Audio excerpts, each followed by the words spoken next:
நல்லுள்ளம் கொண்டவர்களே, அஸ்ஸலாம் அலைக்கும். கணிங்க, இன்று நான் பேச போவது நம் வாழ்க்கையில் ஒளி வீசும் ஒரு மனிதரை பற்றி தான். அவர் யார் தெரியுமா உங்களுக்கு? அட ஆமாங்க, ஆமா, அவள்தான் நம் அக்கா. அக்கா என்றால் என்ன தெரியுமா உங்களுக்கு? நண்பர்களே, கவனமாக கேளுங்கள். அக்கா என்பவள் அன்பின் வடிவம், பாசத்தின் பிரதிமை. அவள் இல்லாத வீடு பூ இல்லாத தோட்டம் போல் வெறுமையாக இருக்கும். சின்ன வயதில் கீழே விழுந்தால் எழுப்புவாள் அவள். அழுதால் ஆறுதல் அளிப்பாள் அவள். முட்டாள் தம்பியை கூட மனதில் தாங்குவாள். அதுதான் அக்கா. புரிகிறதா உங்களுக்கு?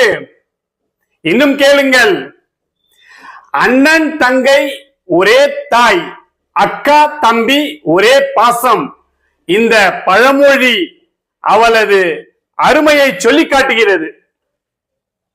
சில நேரங்களில் கோபப்படுவாள், ஆனால் இந்த கோபத்துக்கு பின்னால் என்ன இருக்கும் தெரியுமா? அன்பு. அவள் நம்மை திட்டுவது நம்மை உயர்வில் பார்க்கும் ஆசையால் தான். தாயில்லாதவனுக்கு தந்தை என்னது? தாயில்லாதவனுக்கு தங்கை தாய் என்று சொல்வார்கள். ஆனால் தங்கை இல்லாதவனுக்கு அக்கா தான் தாய். அக்கா நம்மை வழி நடத்தும் ஒரு விளக்கு.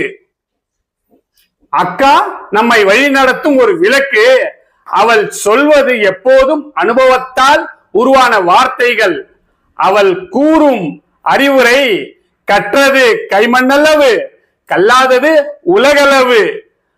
அவள் நம்மை கல்வியிலும் சரி, பண்பிலும் சரி வளர்த்திவிட விரும்புவாள். அவள் சிரித்தால் வீடு முழுவதும் ஒளிரும். அவள் சோகப்பட்டால் வீடு முழுவதும் சோர்ந்திடும். அக்கா என்றாலே மனம் அமைதியாகும். இன்று நம் அக்காவுக்கு நன்றி சொல்வோம்.